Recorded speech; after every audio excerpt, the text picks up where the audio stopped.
The summer of 1944 in Germany was tense, almost suffocating, as if the very air carried whispers of fear and defiance.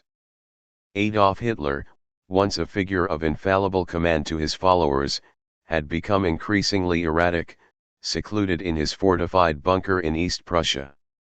Yet, for a select group of high-ranking German officers, Hitler was not untouchable. Within the shadows of the Third Reich, whispers of resistance had been growing for years, and by July, these whispers had coalesced into a bold, desperate plan, one that could alter the course of the war and the destiny of Germany itself.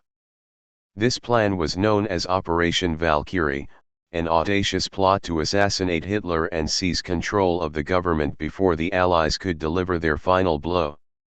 The origins of the conspiracy were rooted in moral outrage, strategic calculation, and a profound sense of urgency. Many of the conspirators were Wehrmacht officers who had once served loyally but had grown increasingly disillusioned with Hitler's leadership. The early victories of the German army in Poland and France had long since given way to catastrophic defeats on the Eastern Front and the relentless bombardment of German cities by Allied forces. By 1944, the scale of human suffering, combined with the ruthless policies of the Nazi regime, had convinced certain officers that eliminating Hitler was the only way to save Germany from total annihilation.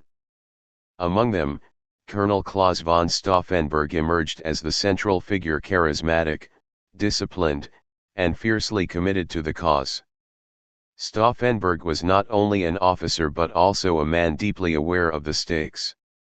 He had served on multiple fronts and understood both the operational structure of the German military and the vulnerability of Hitler's personal security. Valkyrie, originally a contingency plan for maintaining order in case of internal uprising, became the framework for their plot. In its official guise, Operation Valkyrie was intended to allow the Reserve Army to take control in the event of civil unrest. In its covert adaptation, it would serve as the mechanism to seize power immediately after Hitler's assassination.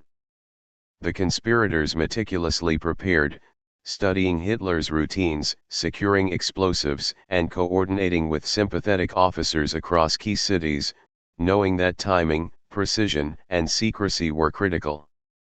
On the morning of July 20, 1944, Stauffenberg carried a briefcase containing explosives into the Wolf's Lair, Hitler's fortified headquarters in Rassenburg. The tension was palpable, and every gesture, glance, and sound seemed magnified in significance. Stauffenberg had only a limited window to place the bomb and leave the room unnoticed.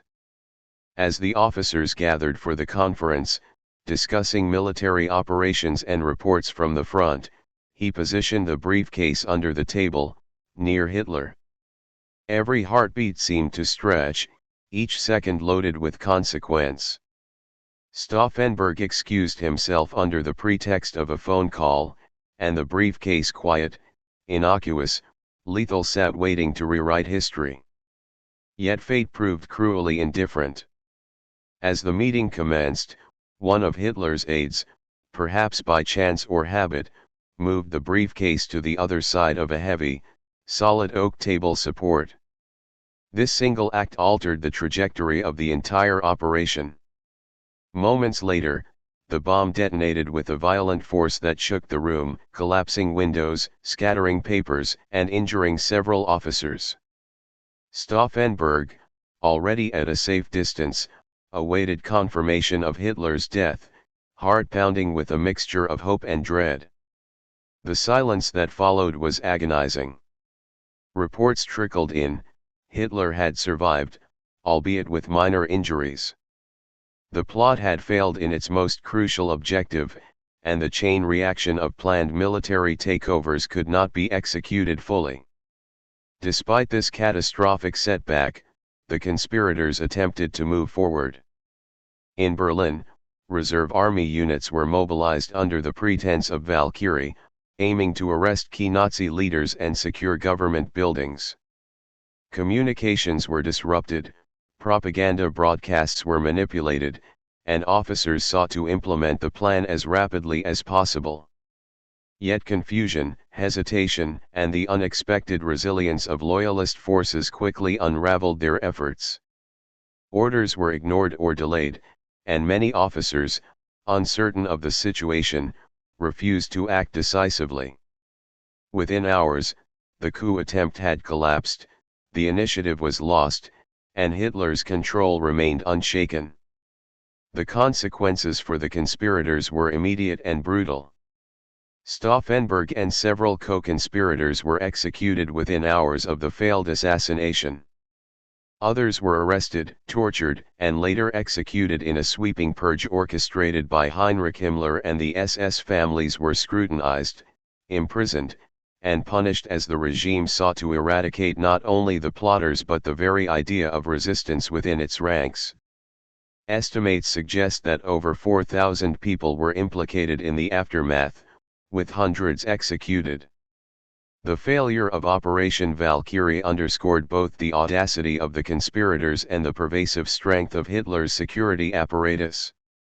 It was a stark reminder that, even in the darkest shadows of tyranny, attempts to alter history carried immense risk and profound consequences. Yet, while Operation Valkyrie failed in its immediate objective, its historical significance cannot be understated. The plot revealed the existence of internal opposition within the German military, challenging the common perception of unanimous support for Hitler. It demonstrated that even within the heart of a totalitarian regime, courage, moral conviction, and strategic planning could converge into an attempt to change the course of history. The conspirators, though ultimately unsuccessful, acted out of a belief that they could save Germany from further destruction and prevent the continuation of atrocities committed under Nazi rule. Their actions were a testament to human agency in the face of overwhelming odds. Historians often reflect on the intricate balance of planning, timing, and chance that defined Valkyrie. The meticulous coordination, the use of existing military structures for covert purposes, and the exploitation of procedural rules showcased the conspirators' ingenuity. Yet, it was also a stark illustration of how a single unforeseen variable, a shifted briefcase, a delayed order, a hesitant officer could determine the outcome of a plot that had involved months of preparation. Valkyrie, in this sense, serves as a study in both strategy and the limits of control within chaotic systems, emphasizing that human ambition and foresight are always subject to the vagaries of circumstance. Moreover, the story of Operation Valkyrie has endured as a narrative of moral courage in a world dominated by fear and oppression. Figures like Stauffenberg are remembered not merely as military officers but as symbols of ethical resistance, individuals willing to risk everything to challenge tyranny. Their story resonates because it confronts fundamental questions about duty, conscience, and the responsibility to act when confronted with evil. Valkyrie remains a powerful reminder that even when immediate success is impossible, the act of resistance itself carries historical weight, inspiring generations to consider the moral dimensions of leadership, obedience, and personal sacrifice. The plot's legacy also influenced post-war perceptions of Germany, complicating narratives that framed the entire nation as complicit in Nazi crimes. While the majority of the military and political elite had supported or acquiesced to Hitler's policies, the Valkyrie conspirators embodied an alternative path, one in which moral and strategic considerations prompted action against a despotic leader. In literature, film, and historical scholarship, Operation Valkyrie has been portrayed as a dramatic, human-centered story within the broader, impersonal sweep of World War II. It humanizes the struggle against tyranny, emphasizing the choices, fears, and courage of individuals standing against overwhelming power. In the end, the summer of 1944 in Germany was defined by both failure and heroism. Operation Valkyrie did not succeed in killing Hitler, nor did it topple the Nazi regime, but it illuminated the cracks within a seemingly monolithic system. It exposed the tensions between duty and conscience, obedience and rebellion, fear and courage. For a fleeting moment, the conspirators held the possibility of changing the course of history in their hands, only to see that possibility slip away due to unforeseen circumstances and the sheer inertia of a totalitarian state. Yet the story persists, not as a tale of victory, but as a testament to moral resolve in the face of near impossible odds, and as a stark reminder that history is often shaped by those who dare to act, even when success is uncertain. The dawn of July 1943 over the rolling fields of western Russia carried an ominous weight. The winter and spring battles had left the German army battered, but undeterred, still capable of immense destruction. On the Soviet side, the Red Army had recovered from Stalingrad, reorganized its forces, and fortified the Eastern Front with meticulous care. The stage was set for a confrontation that would eclipse anything seen before, the Battle of Kursk, the largest tank battle in history, where men, machines, and strategy would collide in a struggle of unprecedented scale. Soldiers on both sides knew they were about to test the limits of endurance, courage, and industrial might, and the outcome would shape the course of the war in the East. Germany's plan, Operation Citadel, was ambitious. After losing momentum at Stalingrad and then at Leningrad and Kharkov, Hitler sought to regain the initiative by striking a massive blow at the Kursk salient, a protrusion in Soviet lines that could be pinched off like a wedge. Nearly 900,000 troops, thousands of tanks, and hundreds of aircraft were amassed, ready to smash through Soviet defenses and encircle enemy forces. The spearhead would consist of elite panzer divisions, equipped with the newest weapons, the Panther and Tiger tanks, designed to dominate Soviet armor. Every officer, every crewman, and every logistical planner understood the stakes. A failure would not just be another loss, it could mark the beginning of a permanent strategic shift in favor of the Soviets. Yet, unlike in earlier campaigns where surprise and speed had ensured German victories, the Soviets had anticipated the assault. Months of intelligence gathering, reconnaissance, and counter-planning had transformed the Kursk region into a fortress. Soviet defenses were layered and elaborate, stretching over hundreds of kilometers. Minefields, anti-tank ditches, camouflaged artillery positions, and extensive trench systems awaited the attackers. These were not static defenses, mobile reserves, strategically positioned infantry, and well-coordinated artillery fire ensured that any breakthrough would be met with immediate counteraction. The Red Army, learning from earlier defeats, had mastered the art of attrition, preparing to bleed the enemy while preserving its own strategic depth. When the German offensive began on July 5, 1943, the battle erupted with a ferocity that shocked both commanders and soldiers. The thunder of artillery, the roar of tanks, and the shriek of aircraft filled the skies and the fields. Despite local penetrations, the Germans quickly discovered that Kursk was no ordinary battlefield. Every advance brought them face to face with coordinated defenses, camouflaged anti-tank weapons, and well-prepared infantry. What might have been a rapid blitzkrieg turned into a grinding ordeal. Supply lines were stretched, communications became strained, and every decision carried life or death consequences.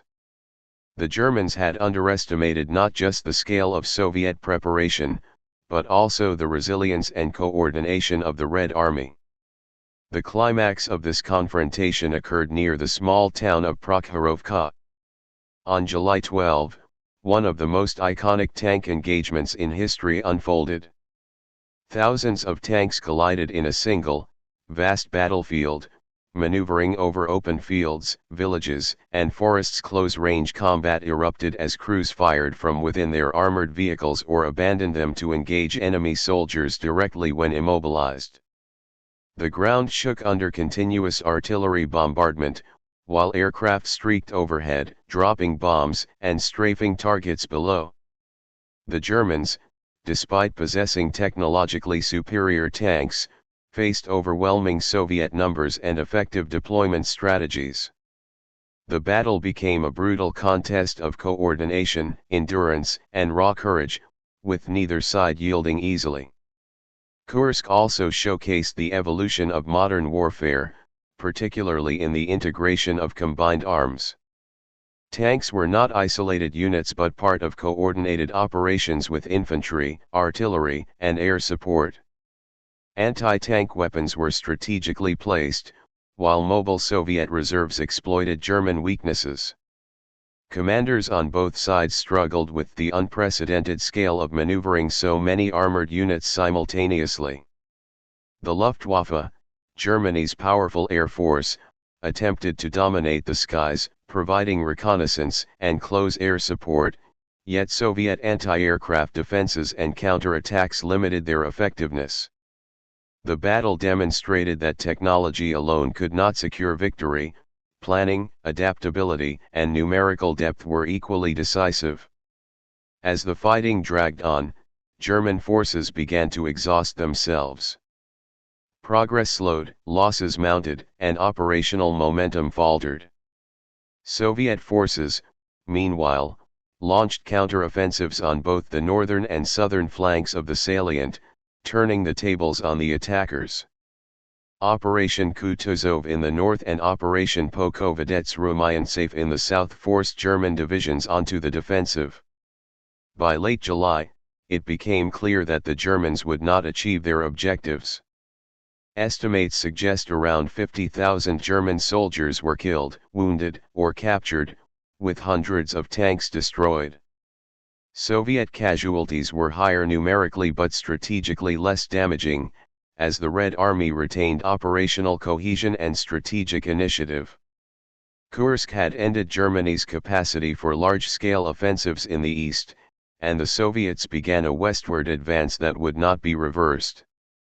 Beyond the immediate tactical and strategic consequences, Kursk was also a testament to industrial capacity and logistical skill. Both Germany and the Soviet Union had mobilized enormous resources to sustain such vast armored formations. Repair, supply, and reinforcement of tanks, vehicles, and artillery required continuous production and meticulous planning. Ammunition and fuel were lifelines, and the battle illustrated the profound importance of modern logistics. Kursk became more than a battlefield, it was a demonstration of the totality of war, where human courage, mechanical engineering, and industrial power intersected in a deadly dance across the Russian plains. Psychologically, Kursk marked a turning point. For the Soviets, the successful defense and subsequent counteroffensives bolstered morale and reinforced the belief that the Red Army could decisively defeat German forces in open combat. For Germany, the failure exposed the limits of their strategy and shattered illusions of invincibility. Hitler, despite his obsession with armored warfare, had to confront the reality that the Eastern Front was no longer a theater where technological brilliance alone could win battles. Kursk also influenced post-war military thought, lessons in defensive preparation, integration of combined arms, and the management of large mechanized forces would shape doctrines for decades, highlighting the enduring impact of this colossal engagement. Historians continue to study Kursk not only for its scale but for what it revealed about warfare in the 20th century. The coordination required, the scale of production, the resilience of soldiers, and the importance of preparation and intelligence all signaled the changing nature of combat. The battle underscored that war was no longer just a contest of bravery and tactics but a confrontation of entire national systems, economies, communications, and organizational structures had become central to battlefield outcomes. Kursk was, in every sense, a modern battle, where strategic depth, operational foresight, and the human cost were magnified beyond anything previously seen.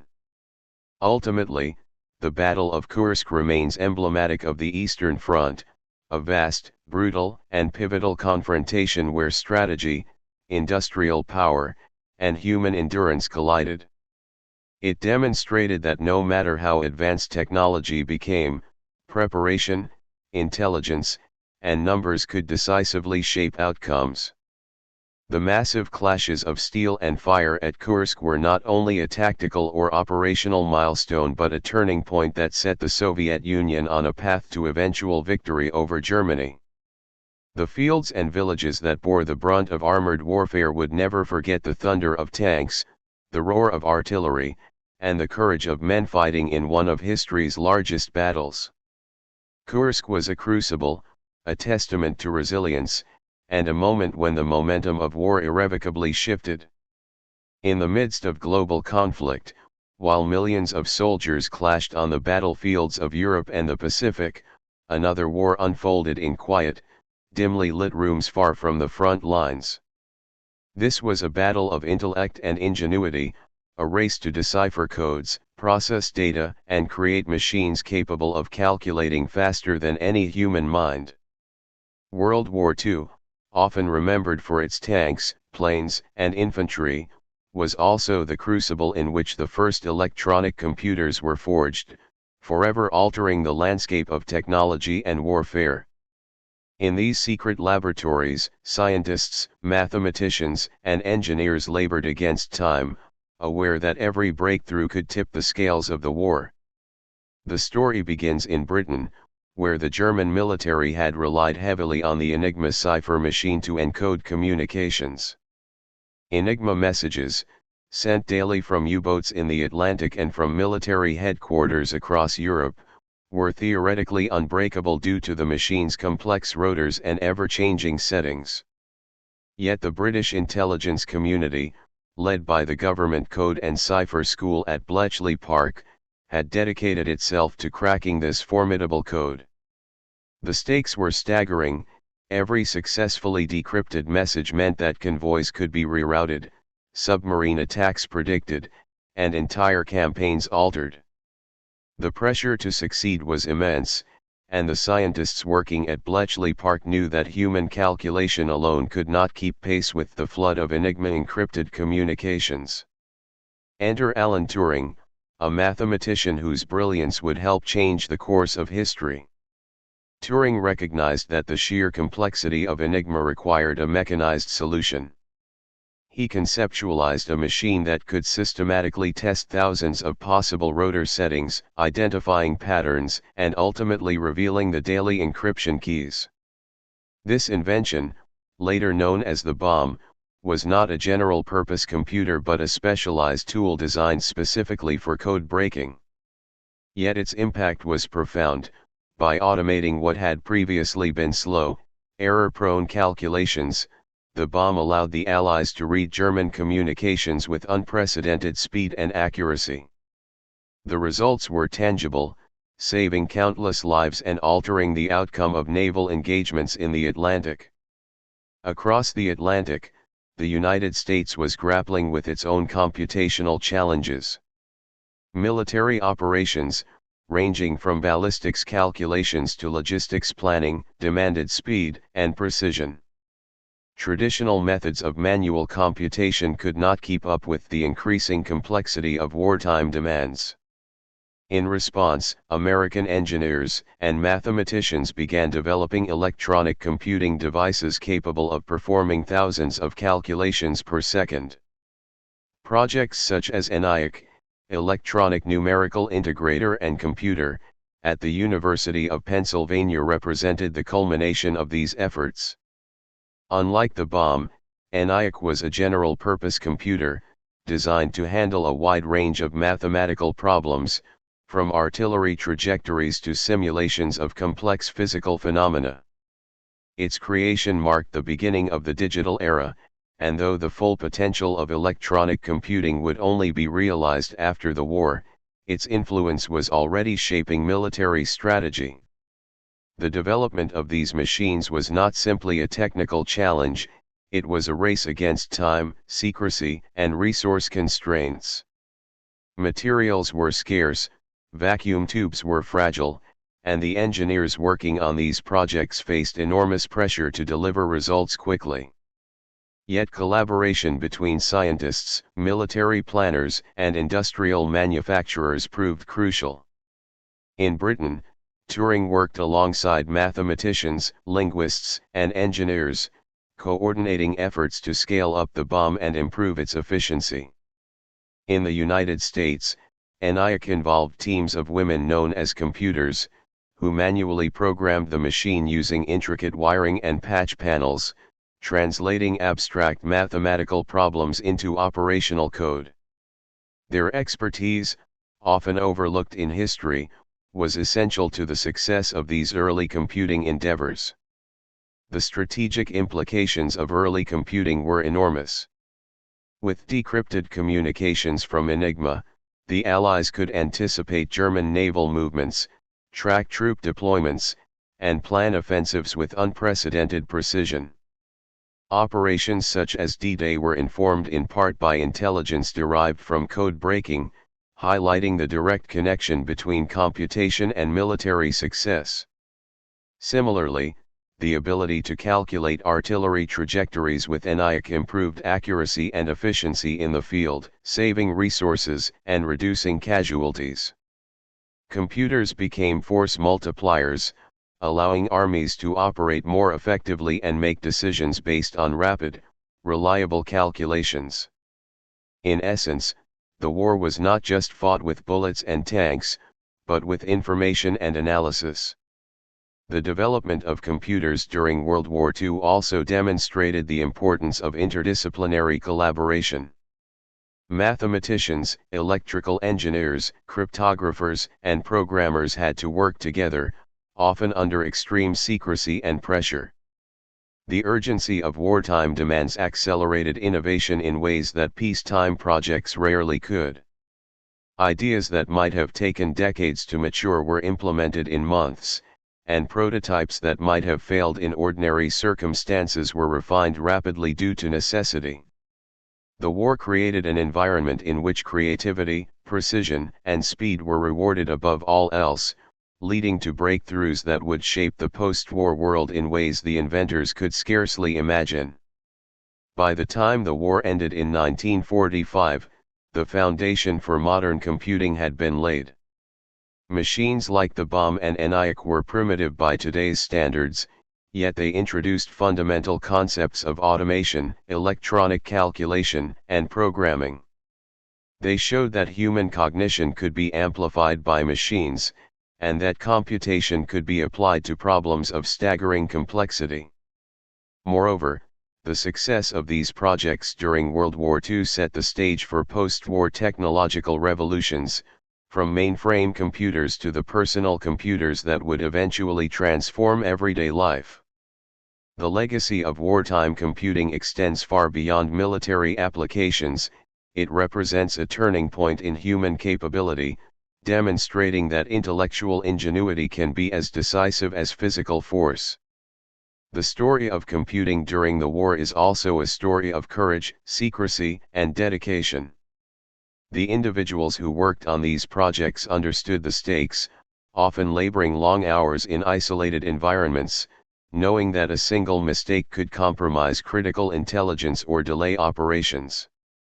Yet they persevered, motivated by the knowledge that their work could save thousands of lives and contribute directly to the defeat of the Axis powers. Unlike the soldiers on the front lines, their battlefield was abstract, a landscape of circuits, algorithms, and cryptographic puzzles.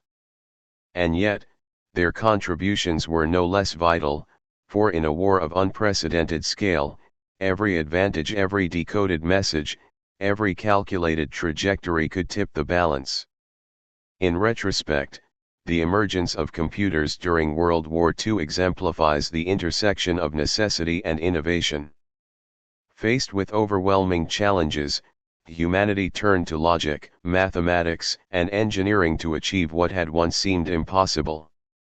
The machines born of this conflict were not simply tools, they were symbols of a new age, demonstrating that intellectual effort, applied systematically and creatively, could rival even the most formidable physical forces. As the war ended and the world transitioned to peace, the lessons of these early computers endured, shaping industries, governments, and societies in profound and lasting ways. Thus, while World War II is often remembered for its dramatic battles, its sieges, and its political upheavals, the parallel story of computation is equally remarkable. The development of the first electronic computers was not an incidental subplot but a central element in the war's outcome, influencing strategy, intelligence, and operational efficiency. From the code-breaking rooms of Bletchley Park to the electronic laboratories of the United States, ingenuity, collaboration, and determination transformed abstract theory into instruments of power. In doing so, the war accelerated the dawn of the digital era, proving that the combination of human intellect and technological innovation could change the course of history as decisively as any battlefield triumph. When the Japanese attacked Pearl Harbor on December 7, 1941, the world changed in an instant. The shock waves of that single morning reached across the Pacific and into the heart of the United States, transforming a nation that had long maintained a posture of cautious neutrality into a full participant in the global conflict. For many Americans, the attack was a stark awakening. The war was no longer a distant struggle fought in foreign lands, it was a direct challenge to their security, their values, and their very way of life.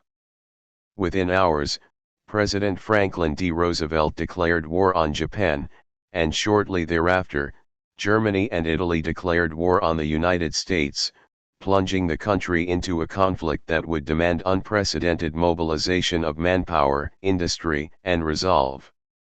The United States' entry into World War II fundamentally shifted the balance of power.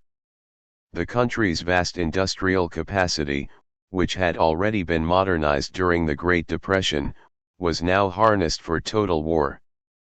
Factories that once produced consumer goods were rapidly converted to produce tanks, aircraft, ships, and munitions. Automakers built tanks and bombers alongside automobiles, while shipyards turned out aircraft carriers and destroyers at rates the world had never seen. The so-called arsenal of democracy became a reality, supplying not only American forces but also allied nations through programs such as Lend-Lease, which provided critical aid to Britain, the Soviet Union, China, and other partners. The industrial effort alone demonstrated the scale at which the United States could project power, and it became a decisive factor in sustaining a long, multi-theater war. On the battlefield, American forces demonstrated remarkable adaptability and tenacity. In the Pacific, U.S. Marines and Navy personnel faced a determined Japanese military in a campaign defined by island hopping, amphibious assaults, and brutal close-quarters combat. Battles such as Guadalcanal, Tarawa, and Iwo Jima tested the endurance, courage, and ingenuity of soldiers, sailors, and airmen alike. The logistical challenges were immense, supplying forces across thousands of miles of ocean, coordinating naval, air, and ground operations, and maintaining lines of communication in hostile environments required meticulous planning. Success in these campaigns was never guaranteed, yet American forces demonstrated an ability to learn, innovate, and adapt faster than their adversaries, gradually turning the tide in the Pacific. In Europe, the American contribution was equally transformative. U.S. troops landed in North Africa in Operation Torch in 1942, gaining valuable experience in large-scale joint operations and testing German defenses. These operations paved the way for the monumental D-Day invasion of Normandy on June 6, 1944, where over 150,000 Allied troops, including tens of thousands of Americans, stormed the beaches under heavy fire. The success of D-Day was not merely a feat of bravery but also the product of careful intelligence, planning, and industrial preparation. American forces provided the bulk of men, equipment, and logistics, ensuring that the invasion could sustain the initial assault and expand inland, ultimately leading to the liberation of France and the collapse of German defenses in Western Europe. The U.S. role extended far beyond frontline combat. American scientists, engineers, and technicians contributed to innovations that would shape the course of the war and beyond. Radar, sonar, improved aircraft engines, and advanced logistics systems all benefited from American ingenuity. Perhaps the most famous of these projects was the Manhattan Project, a secret endeavor to develop nuclear weapons.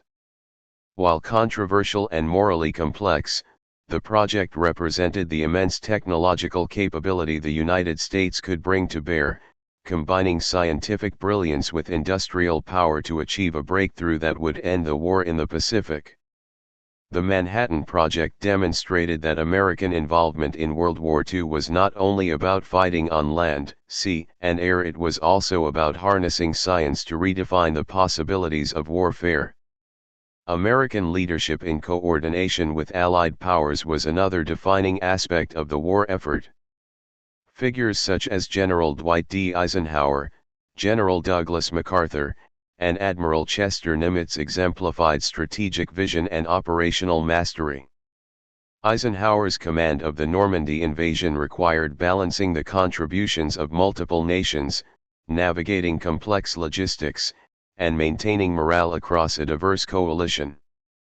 MacArthur's campaigns in the Southwest Pacific relied on innovative strategies to bypass heavily fortified islands while maintaining supply lines. Nimitz orchestrated naval supremacy in the Pacific, ensuring that carrier-based operations could project power across vast distances. American commanders not only led troops effectively but also integrated technology, intelligence, and diplomacy to achieve broader strategic objectives. The American home front was equally critical to the nation's success. Millions of men and women joined the armed forces, while millions more contributed through war industries, volunteer efforts, and rationing programs. Women, in particular, played an unprecedented role, taking on jobs traditionally held by men and participating in auxiliary military units, exemplified by the iconic Rosie the Riveter image. The collective effort of society, from factory floors to office buildings, illustrated the concept of total war, where civilian and military resources were mobilized in unison. Propaganda campaigns, bond drives, and civic engagement reinforced the sense of shared purpose, turning the American population into an active participant in the struggle for global survival. By 1945, the cumulative impact of American involvement was undeniable.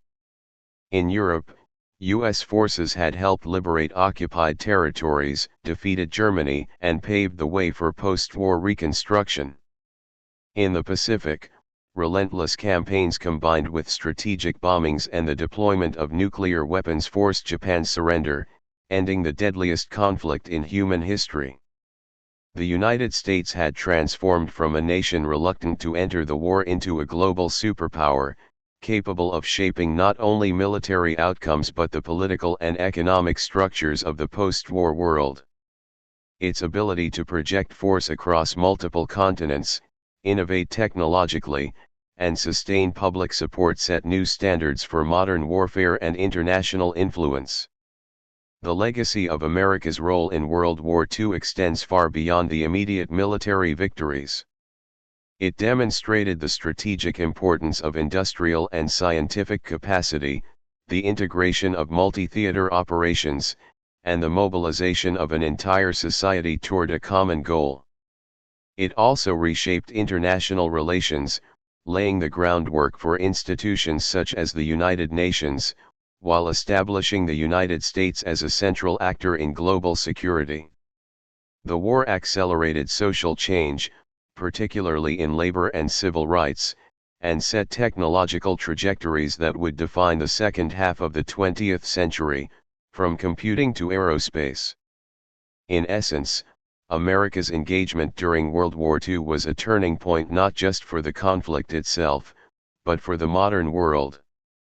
Ultimately, The story of the United States in World War II is one of transformation, courage, and ingenuity. From the shock of Pearl Harbor to the triumphs on distant shores, the nation demonstrated an extraordinary capacity to respond to existential threats with unity, innovation, and determination. American soldiers, sailors, airmen, scientists, and civilians all played a role in a collective effort that reshaped the outcome of the war. Their contributions, both on the battlefield and behind the scenes, ensured that the Axis powers were defeated and that the post-war world would be profoundly influenced by American leadership. In every sense, the United States emerged from World War II not only victorious but as a pivotal force in the shaping of modern history.